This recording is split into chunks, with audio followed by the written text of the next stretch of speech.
하나님은 우리를 영원한 천국으로 인도하십니다. 본문의 말씀은 바울의 제2차 전도 여행 중에서 데살로니가 지역에서 하나님의 복음을 전했던 사건을 기록하고 있습니다. 원래 바울과 이 바울의 전도 팀원들은 이 데살로니가로 오기 전에 빌립보라는 지역에서 하나님의 말씀을 증거했습니다. 근데 그곳에서 얼마나 핍박이 심했던지 여러 번 돌로 맞고 또 감옥에 갇히고 심지어는 바울과 일행이 송장이 된 것으로 착각을 해서 성 밖으로 끌어내서 무덤에 갈 정도로 극심한 고난을 겪었던 그러한 일들을 우리가 말씀을 통해서 보게 되는 것입니다. 이렇게 복음 전파 때문에 여러 번 죽음의 위기를 겪게 되고 빌립보에서 그런 어려움 중에 쫓겨났음에도 불구하고 배를 타고 약 100마일 이상 떨어진 데살로니가로 이들의 전도 행진이 이어지게 됩니다. 몸도 불편한데 이렇게 무리해서 이동을 한 이유가 있겠죠. 그렇게 이동을 한 이유는 데살로니가는 항구 도시였기 때문에 복음을 전파하기에 굉장히 유용한 교통 그리고 해상 육로까지 잘 발달이 되어 있었고 또 상업 지역이었기 때문에 그때 많은 다민족의 사람들이 오가는 그러한 복음 전파의 요지로 삼을 수가 있었습니다. 로마의 정치가였던 마르쿠스 키케로라는 분이 데살로니가는 로마 제국의 심장이다 이렇게 이야기를 했고요. 또 위대한 신약 학자죠. 윌리엄 버클레이 선생님은 에그나티안 도로를 이용하면 복음이 동쪽과 서쪽으로 완만하게 뻗어나가는데 이 데살로니가가 잘 사용될 수 있다 이렇게 이야기를 했습니다. 여기서 이 에그나티안 도로라고 하는 도로는 여러분 많이 들어보셨죠? 세계의 모든 길은 로마로 통한다라는 말이 있죠. 그런 것처럼 이 에그나티안 도로를 통해서 지금 현재 알바니아로부터 터키까지 약 340마일 정도 되는 긴 거리를 이 에그나티안 웨이라고 이렇게 만들어 가지고 왕래를 했었는데 이 길을 통하면 동쪽과 남쪽, 서쪽까지 다 연결을 하는 그런 육로를 통해 복음이 전파될 수 있다라고 하는 것을 바울이 미리 전략적으로 보고 준비를 했다는 사실을 깨닫게 되는 것입니다. 이렇게 바울의 전도팀이 데살로니가에 도착을 해서 가장 먼저 한 일은 늘 바울이 관례대로 늘 하던 대로 하나님의 복음의 말씀을 해석하고 또 논리적으로 전달하는 그러한 일들을 하게 됩니다. 오늘 본문 사도행전 17장 1절과 2절 말씀에 보게 되면 그들이 암비볼리와 아볼로니아로 다녀가 데살로니가에 이르렀죠. 거기 유대인의 회당이 있는데 바울이 자기의 관례대로 늘 하던 대로 그들에게로 들어가서 새 안식일이 3번 지났다는 거니까 3주 정도 됐는데 3주 동안 성경을 가지고 그들에게 강론을 했습니다. 근데 여기서 이제 성경을 가르쳤다, 이제 강론했다라고 얘기하는데 이것을 가지고 뭐 유대인들하고 디스커션하고 싸웠다 이제 이런 개념은 아니고요. 하나님의 말씀, 특별히 이제 바울 시대 때는 신약이 완성되어 있던 시대가 아니었기 때문에 구약의 말씀을 가지고 구약 속에 숨어 계신 예수 그리스도, 구약의 핵심인 두 가지 키워드, 복음의 키워드죠. 십자가의 사건과 그 부활의 사건을 이 사람들에게 논리적으로 차분하게 하나님의 말씀을 강해했다라고 이렇게 볼 수가 있는 것입니다. 그래서 바울이 전했던 이 복음의 핵심, 십자가 사건, 부활 사건, 그것을 중심으로 바로 이 십자가와 부활의 주인공이 우리가 믿고 구주로 영접했던 예수 그리스도다라고 하는 것을 그들에게 전파하는 사역을 가장 먼저 시작했습니다. NIV 성경에 보면 사도행전 17장 3절에 예수님이 메시아다, 한 장 더 넘겨주시면 This Jesus I am proclaiming to you is the Messiah 이렇게 얘기하죠. This Jesus is the Messiah.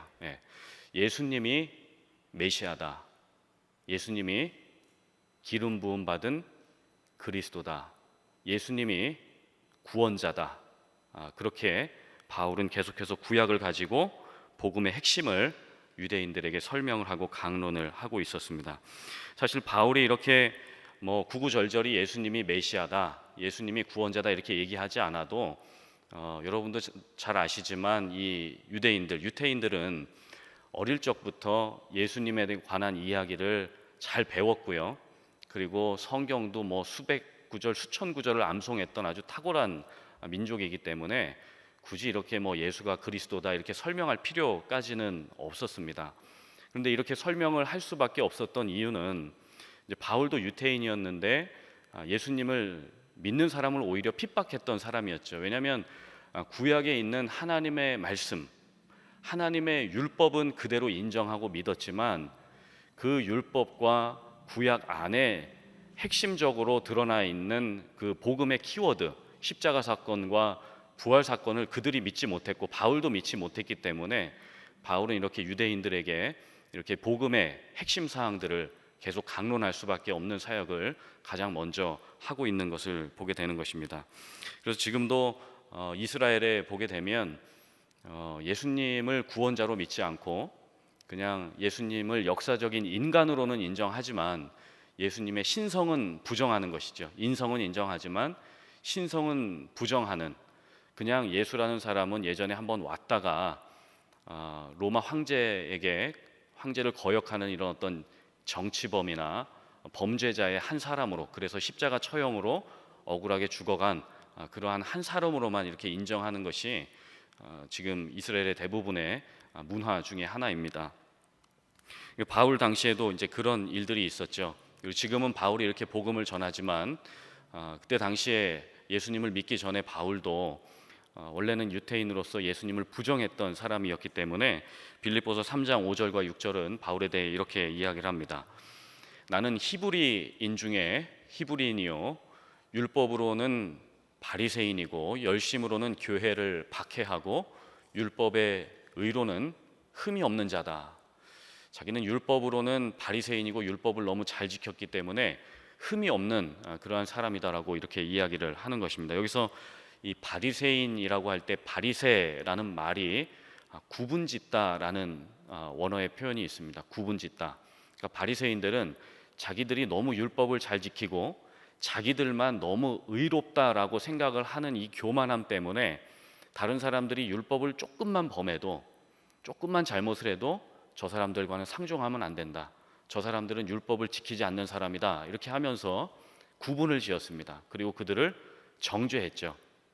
이 율법이 바리새인들을 그렇게 만들었고 바리새인들 안에 있는 교만함이, 그리고 바울 안에 있던 교만함이 예수님을 믿는 사람들을 핍박하는 그러한 지경에 이르게 되었던 것입니다. 그래서 이렇게 교만하고 자기의 의로 가득했던 바리새인들에게 예수님 뭐라고 말씀하셨냐면 두 가지 표현을 썼죠. 너희들은 회칠한 무덤이다, 무덤 같은 사람이다라고 얘기하고, 또 한 가지는 독사의 자식들이다. 원래는 독사의 새끼라고 했기 때문에 강단에서 좀 새끼라고 하는 것이 덕스럽지 못할까, 성경대로 해야 되는데 독사의 자식들아 이렇게 이야기를 하죠. 주님이 이렇게 과격한 표현을 쓰면서까지 자기의 의로움에 빠져 있던 바리새인, 그리고 또 그 바리새인에 포함되어 있던 바울 일당들에게 그렇게 이야기를 했었던 것이죠. 근데 사실 이게 바울이 이렇게 교만하고 자기의 의에 가득할 수밖에 없었던 것은 그의 교육 환경과 또 자라왔던 가정의 배경을 보게 되면 좀 이해가 됩니다. 왜냐하면 바울은 최고의 교육을 받았죠. 당시에 바울의 부모로부터 바울은 바리새 교육을 받았습니다. 5살 때 성경을 배우게 되고 또 5년이 지나서 10살 때부터는 이 유대의 율법의 전승들을 다 외우고 그것들을 지키는 삶을 살게 됩니다. 그러니까 10살 전에 이미 말씀의 사람으로 만들어지는 것이죠. 그리고 바울은 20살이 되었을 때에 유대인의 그 최고의 지도자, 그리고 율법의 최고의 지도자라고 불리는 가말리엘이라고 하는 선생님을 멘토로 이렇게 삼게 됩니다. 이 가말리엘이라고 하는 사람은 세계에서 7대 랍비 중에 거의 뭐 두 번째, 세 번째 정도 간다고 할 정도로 아주 율법에 탁월한 사람인데, 사도행전 5장 34절에 보게 되면은 이 가말리엘 선생이 국가적으로도 아주 모든 백성에게 이렇게 존경을 받았던 사람이었다라고 이야기를 하고 있는 것을 보게 되고요. 이때 당시에 또 로마의 그 헤롯 대왕이 있었죠. 헤롯 대왕의 종교 자문 위원이기도 했습니다. 그리고 이때 또 정치적으로도 가장 최고의 권력 기관이었던 산헤드린이라고 하는 공의회가 있었는데, 그 공의회의 정 멤버였고, 또 많은 정치가들이 이 사람을 또 추종자로 이렇게 따르고 있었습니다. 그러니까 이 가말리엘이라고 하는 사람은 유대교의 정신적인 지주였고, 바리새인들의 대지도자였고, 또 바울을 낳은 아주 위대한 선생님이고 랍비였습니다. 그러니 바울이 이렇게 탁월한 선생님 밑에서 배웠으니 그의 교만함이 얼마나 그 하늘을 찔렀겠습니까? 그리고 바울은 이 미국 시민권과는 비교할 수 없는 로마의 시민권을 가지고 있었죠. 이 당시에 로마의 시민권을 가지면 여러 가지 혜택이 있었는데, 경찰들이 뭐 함부로 체포할 수가 없고, 또 로마 시민권을 가진 사람은 구금을 당하거나 매질을 당하거나 뭐 십자가 처형에 당한다거나 이런 일들을 함부로 당할 수가 없었습니다. 마치 로마 군사의 군사 법으로서 이렇게 보호를 받는, 마치 보험을 드는 것과 같은 그러한 아주 탁월한 장치가 바로 이 시민권이었죠. 그래서 윌리엄 바클레이는 로마 시민권에 대해서 이렇게 표현을 했는데요. 바울은 이러한 시민권을 가지고 있었다. 그러므로 그가 전도 여행 중에 반대자들에 의하여 빌립보 옥중에 투옥되었을 때 자신이 로마 시민권을 소유한 자임을 밝히자 즉시 석방되었고, 예루살렘에서는 유대인의 난동으로 가이사랴에서 구금되었을 때에 억울함을 황제에게 호소하여 정당한 재판을 받기 위해 고소했던 것이다. 고대 세계에서는 로마 시민은 영예스러운 칭호였으며 땅끝까지 통하는 완전 통행증이었다. 바울은 그러한 시민권을 소지하고 있었으며 또 그것을 자랑했습니다. 자, 이렇게 배경이 좋고, 또 요새 우리 청년들 표현으로 의하면 거의 1등 신랑감 그 이상 가는 아주 좋은 스펙을 가진 사람이었는데, 단 하나 좀 흠이 있다면 바울은 외모가 좀 볼품이 없었죠. 키가 작고 대머리, 허리가 등이 굽고, 그리고 코가 매부리코고 말을 더듬는 굉장히 외모적으로는 불편한 점이 많았던 사람이었습니다. 그러나 그거 외에는 집안도 좋고 배경도 좋고 여러 가지 탁월한 점이 많았습니다. 그런데 이랬던 바울이 그리스도를 아는 지식, 예수 그리스도를 아는 지식 외에는 전부 다 배설물로 여기겠다, 이러한 선전포고를 하게 됩니다. 빌립보서 3장 8절과 9절 말씀에 보게 되면 우리 같이 한번 읽어보시면 좋겠습니다. 시작. 또한 모든 것을 해로 여김은 내 주 그리스도 예수를 아는 지식이 가장 고상하기 때문이라. 내가 그를 위하여 모든 것을 잃어버리고 배설물로 여김은 그리스도를 얻고 그 안에서 발견대로 함이니, 내가 가진 의는 율법에서 난 것이 아니요 오직 그리스도를 믿음으로 말미암은 것이니 곧 믿음으로 하나님께로부터 난 의라. 아멘.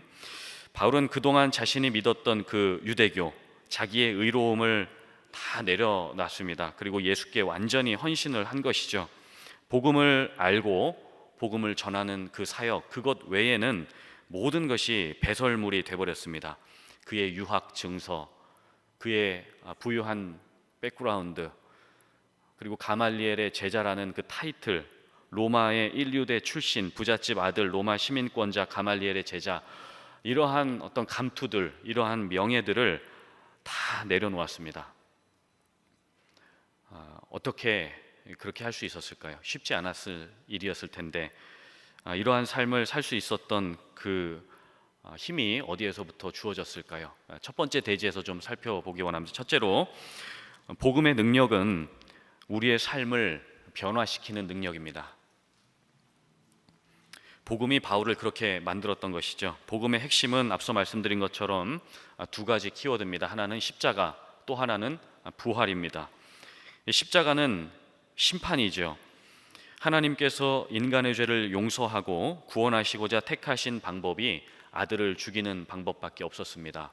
왜냐하면 죄 많은 그 인간들을 구원하려면 죄인이 십자가에 박히는 것으로는 해결이 되지 않는데, 이 세상에 죄가 없는 인간은 하나님의 아들이시고 하나님이셨던 예수 그리스도 한 분밖에 없었기 때문에 그 아들을 십자가에 매달아서 죽이는 그 하나님의 사실은 사랑이지만, 그 사랑을 기반으로 한 하나님의 공의로우심이 만족되지 않으면, 하나님의 공의로우심이 작동되지 않으면 우리가 구원받을 수 없기 때문에 하나님은 아들 예수를 죽이는 것을 통해서 하나님의 공의를 만족시키시고, 그리고 다시 사랑으로서 그 아들을 살리는 그러한 십자가의 작업을 하시는 것을 보게 되는 것이죠.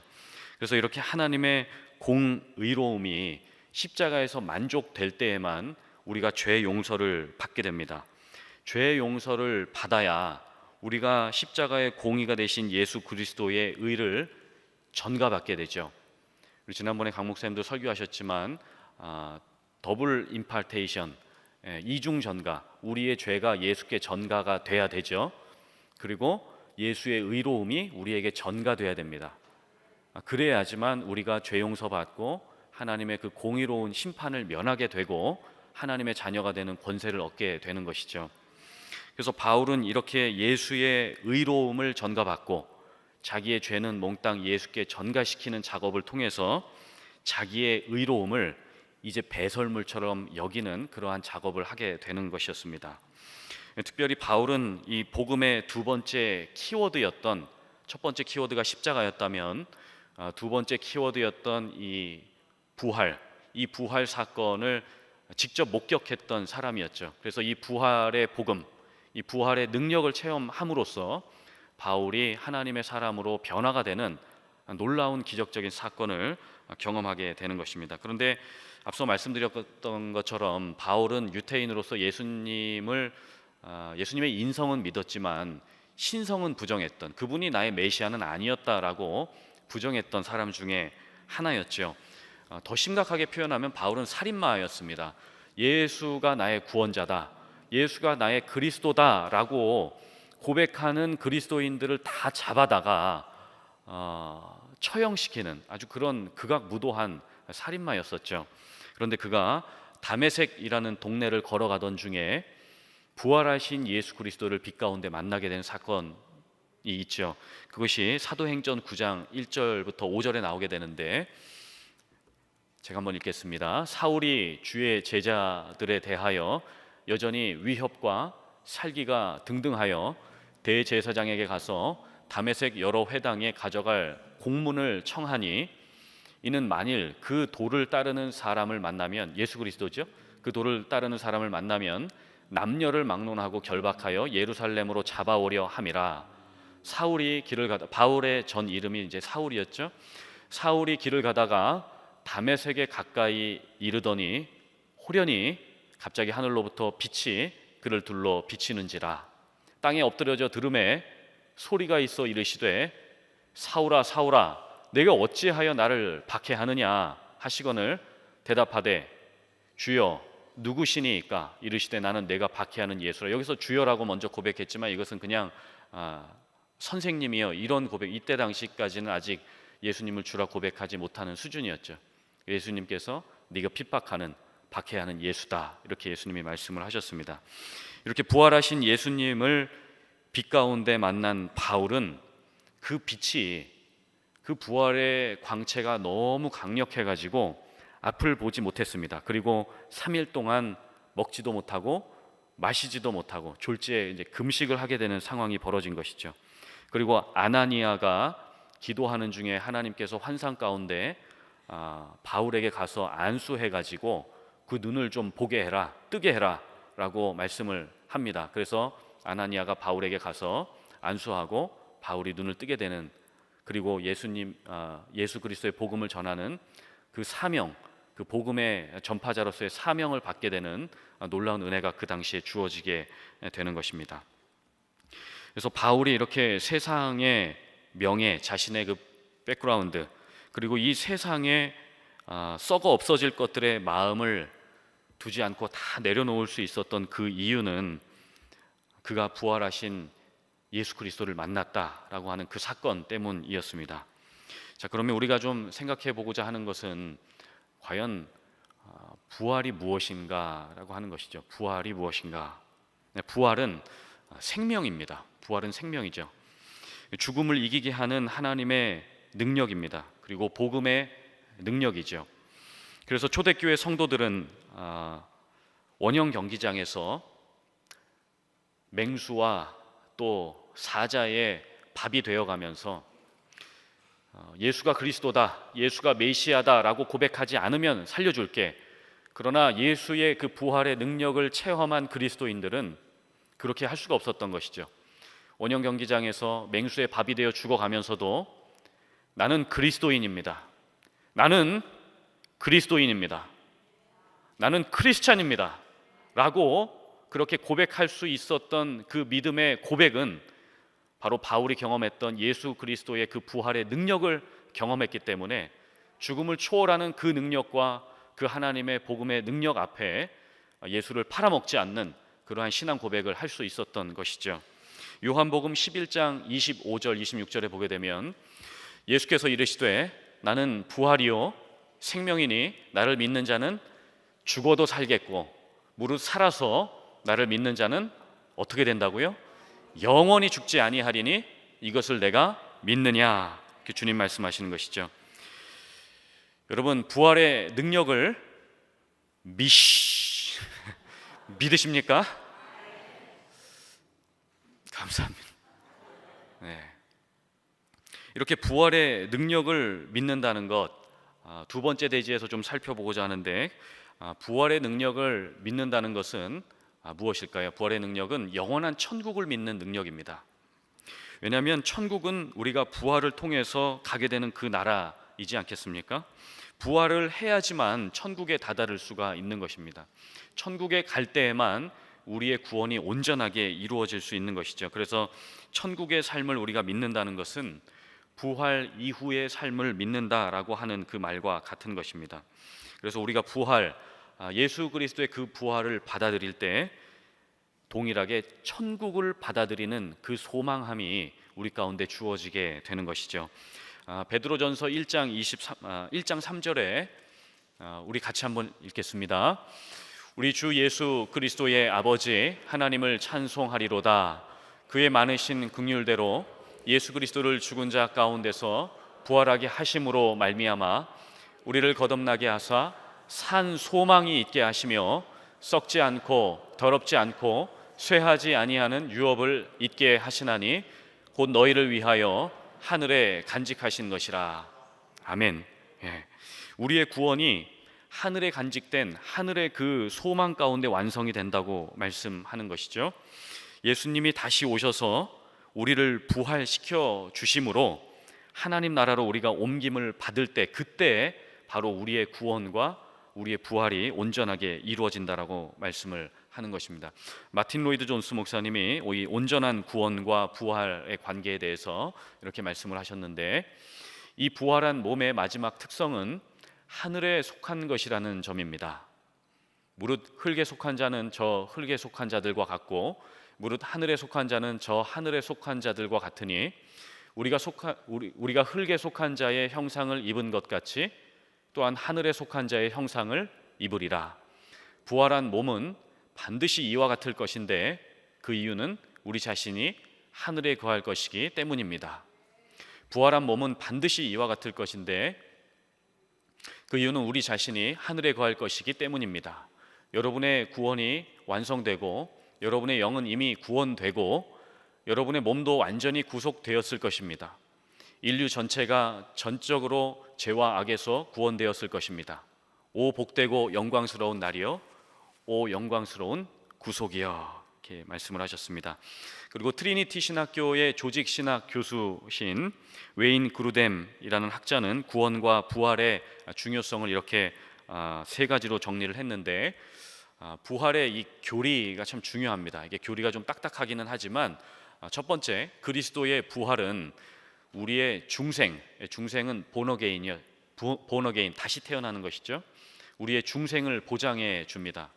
부활이 있어야만 우리가 다시 거듭났다는 것을 확인하는 것이죠. 두 번째로, 그리스도의 부활은 우리의 칭의, 신학적으로는 justification이라고 해서 우리가 하나님의 의를 받는 것, 아까 이중전가 말씀드렸죠. 우리가 하나님의 의를 받고 하나님의 자녀가 되는 그 칭의를 부활을 통해서 우리가 보장받게 된다는 것입니다. 마지막 세 번째로, 그리스도의 부활은 우리도 완전한 부활의 육신을 받게 될 것이다.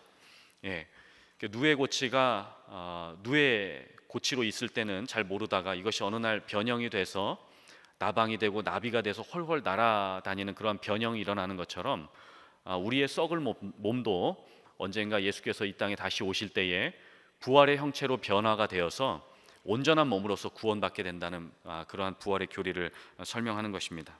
그래서 우리가 이 부활의 능력을 믿음으로써 영원한 그 천국에 대한 소망함을 우리가 좀 마음 가운데 소유할 수 있기를 예수님의 이름으로 간절히 축복드립니다. 그렇다면 우리가 이 십자가의 예수님을 믿음으로써 우리가 구원을 받았죠. 그리고 이 부활 후에 있을 영원한 그 새로운 생명, 천국 가운데 이루어질 이 완전한 천국의 생명을 우리가 소유하게 됐는데, 자, 그렇다면 질문이 이것이죠. 그렇다면 우리가 살게 될 그 천국은 과연 어떤 곳인가라고 하는 것입니다. 천국은 어떤 곳일까요? 자, 우리 세 번째 대지에서 좀 살펴보겠습니다. 세 번째로, 천국은 확실히 존재하는 곳입니다. 확실히 존재합니다. 그래서 작은 대지 첫 번째로, 천국은 확실한 장소입니다. 장소의 개념을 우리가 먼저 잡아야 되죠.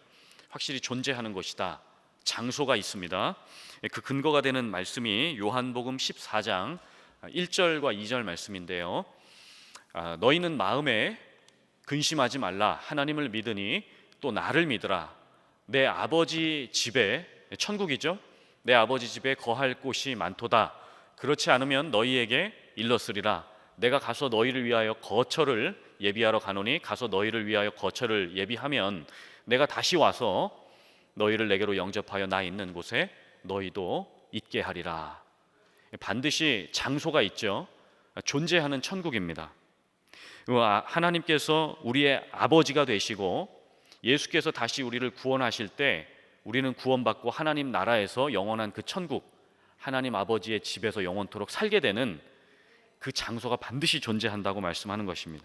누가복음 23장 43절에도 보면 예수께서 이르시되 내가 진실로 내게 이르노니 오늘 내가 나와 함께 낙원에 있으리라. 여러분, 행복하지 않습니까? 우리가 낙원의 주님과 함께 있다는 것입니다. 그 낙원이 바로 천국이죠.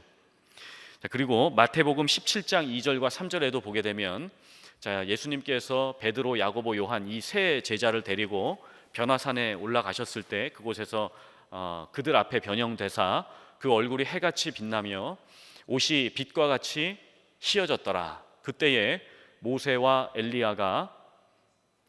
엘리야는 이미 구약시대 때 죽어 없어졌고 엘리야는 승천된 사람인데 그 자리에 다시 나타나서 예수와 더불어 말하는 것이 그들에게 보이거늘, 이 죽어 없어진 사람, 승천해서 없어진 사람이 지금 예수님 앞에, 제자들 앞에 나타나서 예수님과 제자들과 대화하는 모습을 제자들이 본 것입니다. 이것이 뭐냐면, 우리가 하늘나라에 갔을 때 믿음의 선진들, 믿음의 조상들이 죽지 않고 살아서 우리와 함께 영원히 하나님 나라에서 왕노릇하게 되는, 우리와 교제하게 되는 사건을 이렇게 단편적으로 보여주는 사건인 것이죠. 자, 그리고 그리스도인의 특별한 행복이라는 책에서 로이드 존스 목사님이 천국의 존재를, 천국의 장소 개념을 또 이렇게 설명을 했습니다. 성경은 죽음이 끝이 아니라는 것을 선언하고 있다는 사실입니다. 이것이야말로 신구약 성경 어디서나 나타나는 메시지입니다. 이 세상은 일시적인 것이요, 우리는 이 세상의 나그네요, 외인이요, 순례자요, 여행객이며 이 세상의 삶 너머에 또 다른 삶이 있으며 우리가 그리로 들어가게 된다는 것입니다. 진정으로 복되며 행복한 남자와 여자는 오직 모든 것을 다 대비하는 사람이라는 것입니다. 곧 마지막 종말과 죽음, 그리고 그 다음에 일어날 일까지도 다 대비하고 있는 사람, 그 사람만이 복된 사람이요 행복한 사람이라는 것입니다. 자, 히브리서 기자는 히브리서에서 천국의 그 장소 개념을 또 이렇게 설명합니다. 더 나은 본향이 있다. 하나님이 우리를 위해 예비하신 한 성이 존재한다라고 말씀을 합니다. 히브리서 11장 16절 말씀에 보면 그들이 이제는 더 나은 본향, 이 땅의 개념이 아닌 것이죠. 더 나은 그 본향을 사모하니 곧 어디에 있다고요? 하늘에 있는 것이라. 이러므로 하나님이 그들의 하나님이라 일컬음을 받으심을 부끄러워하지 아니하시고 그들을 위하여 한 성을 또 예비하셨다는 것이죠. 히브리서 12장 22절 말씀에도 보게 되면 그러나 여러분이 다다른 곳은 시온산과 살아계신 하나님의 성인 어디의 예루살렘이라고 말씀하죠? 하늘의 예루살렘입니다. 그곳은 수많은 천사들과 하늘에 기록된 장자들의 총회와 교회, 그리고 모든 사람의 심판자이신 하나님 나라와 완전하게 된 의로운 사람들의 영들이 있는 곳입니다. 그렇게 이야기를 하고 있는 것이죠. 그리고 또 사도행전 1장 9절과 10절 말씀에 보게 되면 말씀이 계속되죠. 우리 같이 한번 읽겠습니다. 이 말씀을 마치시고 그들이 보는데 올려져 가시니 구름이 그를 가리어 보이지 않게 하더라.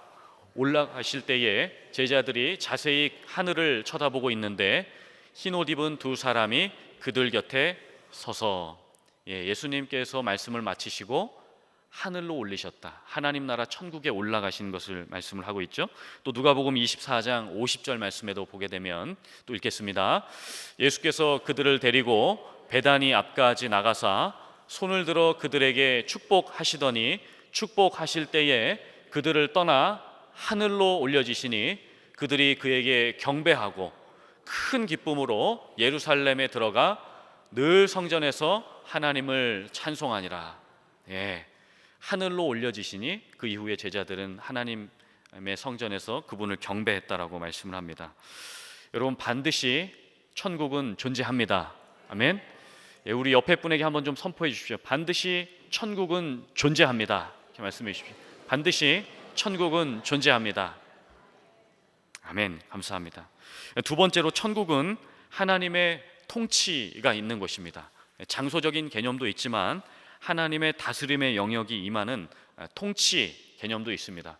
예를 들어서 한 대통령이나 한 나라의 왕이 나라를 다스린다고 그럴 때 직접 가지는 못하지만 그 사람이 하는 말 자체가 전 지역과 모든 지방에 다 통치가 미치는, 그 왕과 대통령의 통치가 다스리는 그 모든 영역에 속하게 되는 것이죠. 마찬가지로 하나님께서, 예수 그리스도께서 우리의 왕으로서 이 세상을 통치하실 때에 성령을 통해서 그분의 그 인치심을 받은 모든 사람들, 그리고 그분이 다스리는 모든 영역 가운데 하나님의 그 통치, 하나님의 나라가 임한다라는 이 통치 개념이 바로 천국의 통치 개념인 것입니다.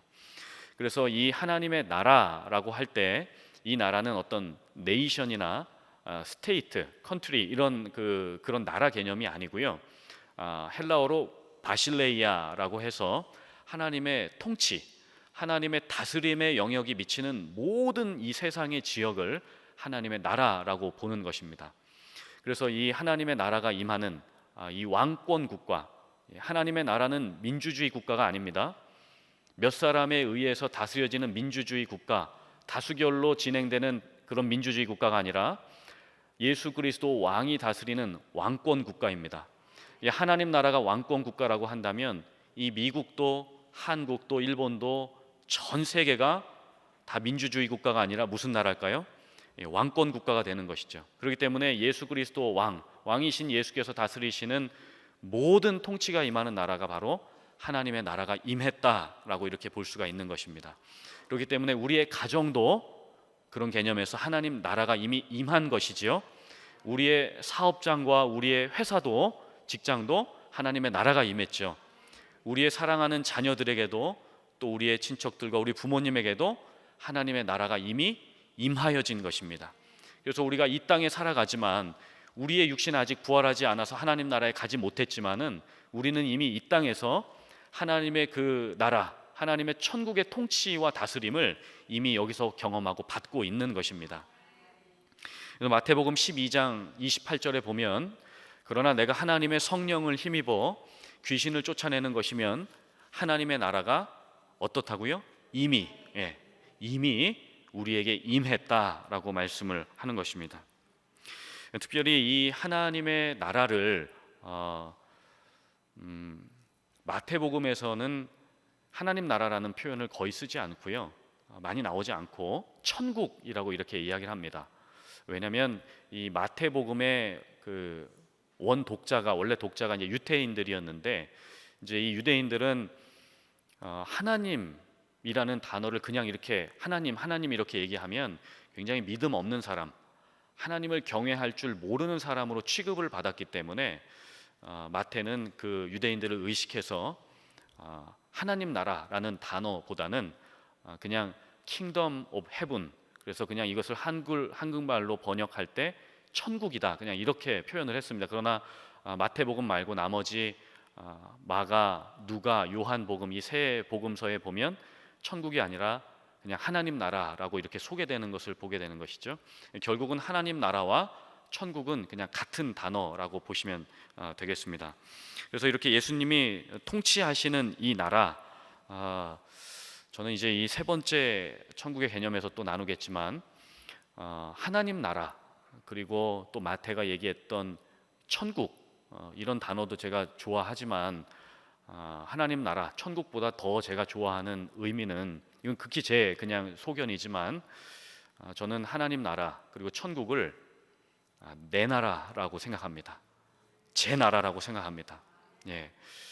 여러분 앞에 좀 외람될지 모르지만 감히 하나님 나라를 내 나라다 이렇게 얘기하는 것에 대해서 여러분 오해가 좀 없으셨으면 좋겠습니다. 왜냐하면 세 번째 대지에서 좀 보겠습니다. 셋째로 천국은 내 나라입니다. 내 나라. 왜냐하면 누가복음 17장 21절에 보면 이런 말씀이 있죠. 또 여기 있다 저기 있다고도 하지 못하리니 하나님의 나라가 어디 있다고요? 너희 안에 있다. 이미 우리 안에 있는 것이 천국이라고 말씀을 하고 있습니다. 왜냐하면 우리 마음은 성전이잖아요. 이 성전은 성전 대신 예수 그리스도가 임재하셔야만 우리의 마음이 천국이 됩니다. 성전이 되고 천국이 되죠. 그래서 이 온 세상을 다스리시는 예수께서 우리의 마음을 성전 삼아서 우리 마음 안에 계시다면 그곳이 바로 하나님 나라고 그곳이 바로 천국입니다.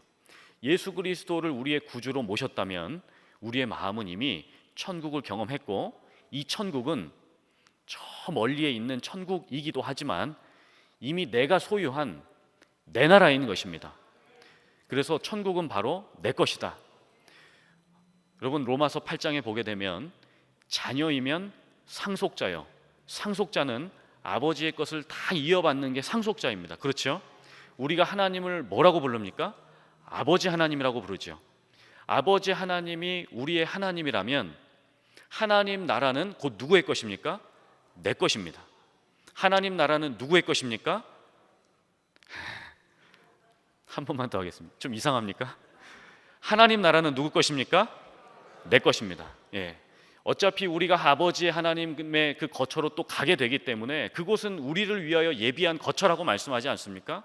그렇기 때문에 그 나라는 우리의 것입니다. 내 나라의 것인 것이죠. 제가 그 신학교 다닐 때 신약학 교수님께 이 질문을 했습니다. 교수님, 천국은 내 나라 아닙니까? 왜냐하면 예수님도 하나님 나라고 하나님의 아들이고 저도 하나님의 아들인데 똑같은 거 아닙니까? 제가 이렇게 질문을 했습니다. 굉장히 좀 건방졌죠. 그랬더니 교수님이 참 이렇게 어린 사람 보듯이, 야, 네가 하나님의 아들인 거하고 예수님이 하나님의 아들인 것은 이게 레벨적으로 다른 거 아니냐? 이렇게 얘기하시더라고요. 물론 이게 신학적으로 틀렸기 때문에 제가 뭐 변명을 하는 것은 아닙니다. 그러나 오해가 없으시길 바라는 것은 결국은 우리는 부활해서 예수 그리스도의 그 재림을 통해서 우리가 하나님 아버지의 나라로 가기 때문에 그 나라는 우리가 거하는 우리의 나라다라는 개념을 다시 한번 말씀드리는 것이죠. 네 번째로, 천국은 돈이 아닌 예수를 믿음으로 가는 나라입니다. 예. 돈으로 갈 수 있었다면 바울이 그 좋은 백그라운드를 가지고 많은 돈을 벌어 가지고 천국을 사버렸겠죠. 근데 그렇게 하지 않고 마태복음 13장 44절에 보면 이런 말씀이 있죠. 천국은 어떤 곳인가? 마치 밭에 감추인 보화 같으니 사람이 이를 발견한 후에 숨겨두고 기뻐하며 돌아가서 자기의 소유를 다 팔아가지고 그 밭을 사느니라. 또 천국은 마치 좋은 진주를 구하는 장사와 같으니 극히 값진 진주 하나를 발견하매 가서 자기의 소유를 다 팔아 그 진주를 사느니라. 천국이 그런 곳이죠. 자기가 가진 곳을 다 팔아가지고 하나님 나라를 살 정도로, 아무도 모르는데 자기만 그것을 살 정도로, 돈으로는 살 수 없지만 자기의 소유를 다 팔아서라도 가지고 싶은 나라가 하나님의 나라다라는 것입니다. 자, 재미있는 에피소드가 있어서 하나 좀 말씀을 드리겠습니다. 한 부자가 죽기 전에 간절히 기도했답니다. 기도 제목은 자기 재산을 천국에 가지고 갈 수 있게 해달라고 하나님 앞에 기도를 하는 기도 제목이 있었습니다. 어느 날 꿈에 그 기도가 너무 간절해서 천사가 나타나서 하나님의 응답을 전달했습니다. 당신의 기도가 응답을 받았습니다. 그런데 한 가지 조건이 있는데 그것은 뭐냐? 그 재산을 가지고 올 수 있는 것은 여행용 캐리어 2개에다가 담아가지고만 가지고 올 수가 있습니다. 그것만 재산으로 인정하겠습니다. 그렇게 이야기를 했습니다. 그랬더니 이 부자가 고민이 되지 않겠습니까? 어떻게 하면 이 재산을 다 가져갈 수 있을까?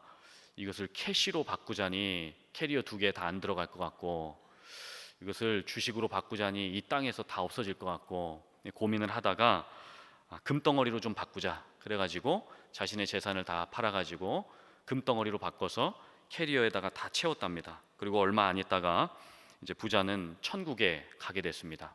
천국에 갔는데 가는 동안에 이 무거운 것을 가지고 가느라 땀을 뻘뻘 흘리면서 고생을 많이 했겠죠. 갔더니 그 천국문 앞에 베드로가 기다리고 있다가 어서 오십시오. 자, 무엇을 그렇게 힘들게 땀을 흘리면서 가지고 왔습니까? 질문을 했습니다. 그랬더니 이건 제 재산인데요. 특별히 제가 하나님께 허락을 받고 천사의 응답을 받고 가지고 왔습니다. 자, 이렇게 얘기했습니다. 그랬더니 베드로가 여태까지 이런 경우는 없었는데 당신은 어떻게 이런 특별한 응답을 받고 재산을 가져왔습니까? 하면서 흐뭇하게 미소를 짓고 있는 그 부자의 캐리어를 열어보니까 황금이 가득가득 2덩어리, 2가방에 이렇게 담겨져 있었습니다. 그걸 보고 베드로가 하는 말이 이 황금 덩어리는 천국의 도로 포장 재료인데 이거를 굳이 이렇게 땀 흘리면서 힘들게 가져올 이유가 있었습니까? 이렇게 이야기를 했답니다. 별거 아닌 이야기를 너무 길게 설명했습니다. 주제는 이 땅의 것은 다 썩어 없어지는 것이고, 성경에 또 말씀하죠. 이 세상의 것은 다 우리가 가져갈 수가 없고 썩어 없어지는 것이고, 그리고 이 땅에서의 삶은 수고와 슬픔뿐이다. 우리가 명예와 돈과 어떤 그 부를 위해서 노력을 할지라도 그것은 언젠간 다 이 땅에 두고 가는 것이다. 그 이야기를 하고 있는 것이죠. 마태복음 6장 19절에 같은 이야기가 있습니다. 너희를 위하여 보물을 땅에 쌓아두지 말라. 거기는 좀과 동록이 해하며 도둑이 구멍을 뚫고 도둑질하느니라. 오직 너희를 위하여 보물을 하늘에 쌓아두라. 거기는 좀이나 동록이 해하지 못하며 도둑이 구멍을 뚫지도 못하고 도둑질도 못하느니라. 내 보물이 있는 곳에는 내 마음이 있느니라. 주님이 이렇게 말씀하시는 것이죠. 그래서 여러분, 그러면 어떻게 살아야 된다는 것이죠? 마태복음 6장 33절 말씀에 보면 그런즉 너희는 먼저 그의 나라와 그의 의를 구하라. His kingdom, 하나님의 통치를 구하라는 것이죠. His kingdom and His righteousness. 하나님의 의는 십자가의 의, 그리고 그 부활의 의로우심, 예수의 의를 갖고 하나님의 통치를 먼저 구하게 되면 이 모든 것을 너희에게 더하여 주시리라. 복음을 위한 삶, 영혼을 구원하는 이 증인의 삶을 우리가 먼저 살게 될 때 주님이 이 땅에서 필요한 모든 것들을 붙여주실 것이다, 공급해 주실 것이다, 애드해 주실 것이다. 주님이 그렇게 말씀을 하는 것이죠. 다섯 번째로, 천국은 하나님께서 우리의 눈물을 닦아주시는 곳입니다. 계시록 21장 3절과 4절 말씀 우리가 마지막으로 한번 좀 같이 읽으면 좋겠습니다. 내가 들으니 보좌에서 큰 음성이 나서 이르되 보라, 하나님의 장막이 사람들과 함께 있음에 하나님이 그들과 함께 계시리니 그들은 하나님의 백성이 되고 하나님은 친히 그들과 함께 계셔서 모든 눈물을 그 눈에서 닦아주시니 다시는 사망이 없고 애통하는 것이나 곡하는 것이나 아픈 것이 다시 있지 아니하리니 처음 것들이 다 지나갔음이러라. 아멘. 이전 것은 지나갔으니 보라, 새 것이 되었도다 라고 말씀하시는 그 나라가 바로 하나님의 나라입니다. 그리고 우리가 하나님 나라에 가게 되면 주님이 우리를 반겨주시고 두 팔 벌려 안아주시면서 얘야 수고했다, 이 땅에서 얼마나 먹고 사느라 고생하고 자녀들 키우느라 수고 많이 했니, 이 땅에서 유혹과 환락이 넘치는, 유혹과 죄가 넘치는 이 세상에서 나의 자녀로서 이렇게 신앙을 지키면서 살아가느라 얼마나 고생이 많았니, 너희 가운데 얼마나 누구에게 말할 수 없는 고통과 아픔과 슬픔이 있었다는 것을 내가 잘 알고 있단다 라고 하면서 주님이 우리를 맞아주십니다. 그리고 안아주시면서 우리의 눈물을 닦아주시는 것이죠. 그래서 오늘 말씀에 보게 되면 다시는 천국에 사망이 없고, 말씀 한번 다시 보여주실까요? 말씀 방금 읽었던 말씀 하반절에 보게 되면 다시는 천국에 사망이 없고 애통하는 것이나 곡하는 것이나 아픈 것이, 질병도 없는 그런 것이 다시 있지 않는 모든 그런 질병과 저주가 다 지나간 나라가 하나님의 나라다라고 하는 것입니다. 저희 할머니 그리고 또 저희 어머니가 인생을 살아가시면서 어려운 난관을 경험하실 때, 고난이 닥쳐올 때마다 천국에 대한 소망을 가지셨습니다. 그러면서 이 찬양을 자주 불렀던 것을 제가 기억합니다. 여러분 그 찬양 아시죠? 저 높은 곳을 향하여. 그 후렴이 어떻게 되죠? 그곳은 빛과 사랑이 언제나 넘치옵니다. 그리고 저는 저희 어머니와 할머니가 부르셨던 찬양 중에 또 한 곡, 이 천국 찬송가가 장례식에만 불려진다는 것이 굉장히 유감입니다. 여러분 그 찬양 아시죠? 열린 천국문 내가 들어가 세상 짐을 내려놓고 빛난 면류관 받아 쓰고서 주와 함께 다스리리.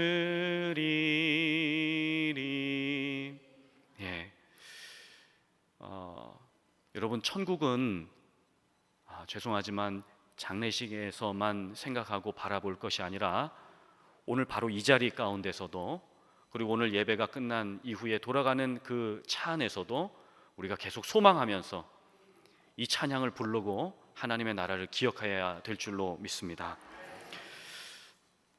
존 파이퍼 목사님께서 예수님께서 다시 이 땅에 재림하시는 그 천국의 순간을 말씀을 정리해서 이렇게 이야기해 주셨는데 제가 한번 읽겠습니다. 그리스도는 자기를 바라는 자들을 구원하시기 위해 두 번째로 이 땅에 오실 것입니다. 마지막 나팔이 울릴 때에 죽은 자들이 다시 살아나고 우리도 눈 깜짝할 사이에 변화될 것입니다. 그 일이 일어날 때 우리는 우리가 다 수건을 벗은 얼굴로 거울을 보는 것 같이 주의 영광을 볼 것입니다. 바울은 그것을 복스러운 소망이라고 불렀습니다. 즉 우리의 크신 하나님 구주 예수 그리스도의 영광이 나타나심이 있습니다. 그리고 마지막 시대에 육안으로 볼 수 있는 모든 일을 위한 영광이 올 것입니다. 그가 나타나실 때에 즐거워하고 기뻐할 성도들의 기쁨은 그리스도의 찬란한 영광을 높이고 찬양하는 기쁨이 될 것입니다. 이렇게 말씀했습니다. 오늘 본문을 기록한 바울 선생님도, 바울 사도도 고린도 후서 12장 말씀에 보게 되면 그가 하나님 나라를 직접 갔다 왔다는 기록을 하고 있습니다. 그러나 천국을 그렇게 갔다 왔지만 바울이 천국을 갔다 왔다, 나는 신비로운 것들을 경험했습니다, 나는 다른 사람들이 보지 못한 것을 듣고 보았습니다, 그렇게 어떤 신비로운 것들을 자랑하는 데 현혹된 사람이 아니라 그렇게 천국을 갔다 왔음에도 불구하고 고린도후서 12장에 보면 14년 동안 그가 몸 밖에 있었는지 몸 안에 있었는지 나는 모르거니와 하나님은 아시느니라 라고 하면서 굉장히 겸손하게 다른 사람 이야기를 하는 것처럼 천국을 소개하는 것을 보게 되는 것입니다. 그러나 바울이 성경을 13권이나 썼지만은 바울은 어디에도 자기가 천국 갔다 온 것에 대한 자랑을 하기보다는 바울을 천국으로 인도하셨던 예수 그리스도의 그 십자가, 예수 그리스도의 그 복음의 능력, 부활의 능력만을 전하는 것을 가장 영광으로 알았고 가장 기쁨으로 알았다는 사실입니다. 이것이 우리에게 무엇을 주는 것일까요?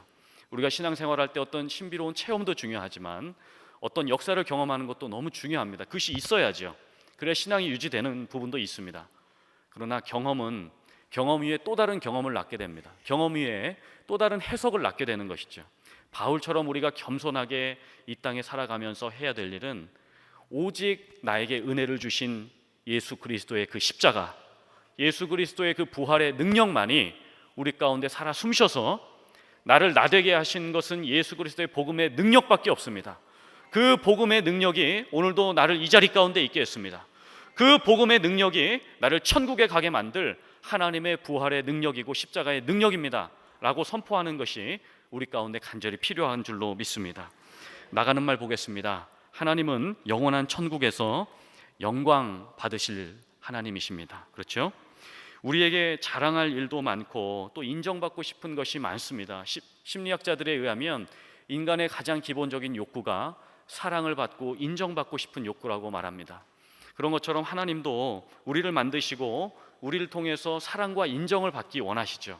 그러면 우리가 또 하나님 앞에 드려야 될 것은 하나님 나를 만들어 주셔서 감사합니다. 나를 통해 모든 영광을 주님이 거두시기를 소망합니다. 하나님 이 땅에 오실 때에 마라나타 주 예수여 어서 오시옵소서, 우리가 두 팔 벌려 하나님을 맞이할 때에 그 영광의 주님을 초대하며 하나님 앞에 모든 영광을 올려드려야 될 줄로 믿습니다. 그래서 바울은 이 땅에 살아가면서 백그라운드나 어떤 이 인생의 모든 경험 쪽에서 부족함이 없는 사람이었지만 그가 데살로니가로 가서 죽음을 각오하고 복음을 전한 그 이유는 그 십자가의 예수, 부활의 예수를 경험했기 때문이었습니다. 우리 다 함께 바울과 같이, 그리고 신앙의 선진들, 조상들과 같이 예수 그리스도의 십자가와 그 부활의 능력을 힘입어서 천국을 바라볼 수 있는 믿음의 성도님들 다 되실 수 있기를 예수님의 이름으로 간절히 축복드립니다. 기도하겠습니다. 존귀하신 하나님 아버지, 오늘도 주님 저희들에게 말씀을 주셔서 바울과 같이 천국을 사모할 수 있도록 은혜를 베풀어 주셔서 감사합니다. 하나님, 우리가 영원토록 자랑해야 될 그 이름은 예수 그리스도 한 분밖에 없음을 다시 한번 기억하며 예수 그리스도께서 우리에게 복음을 주신 그 십자가의 능력과 부활의 능력이 오늘도 우리의 삶 가운데 충만하여질 수 있도록 주님 역사해 주시며 성령을 통하여 예수 그리스도께서 올리움 받으신 그 하나님의 나라를 소망할 수 있도록 하나님 도와주시기를 원합니다. 그래서 우리가 이 땅에 사는 동안에 소망과 믿음을 잃지 아니하고 영원한 천국을 바라봄으로 이 땅에 소망을 두지 아니하고 하나님 나라를 바라보는 그 소망 가운데 살아갈 수 있도록 주님 은혜를 베풀어 주시옵소서. 하나님, 환우분들에게 치유와 회복의 은총을 내리워 주시옵시고 하나님의 권능의 손으로 터치하여 주시고 만져주셔서 그 환부가 치유받게 하시고 그 환우분들이 다시금 새 생명을 얻어 하나님 앞에 놀라운 은혜와 찬송과 영광을 올려드리는 삶이 되어질 수 있도록 주님 역사하여 주시옵소서. 하나님, 우리 가운데 이 땅에 소망이 없을 때마다 하나님을 바라볼 수 있게 도와주시옵시고 천국의 소망을 둠으로 하나님 앞에 영광을 올려드리는 삶이 되어질 수 있도록 주님 역사하여 주시옵소서. 주님, 그렇게 우리를 인도하실 줄로 믿고 감사드리며 살아계신 예수 그리스도의 이름으로 간절히 기도하옵나이다.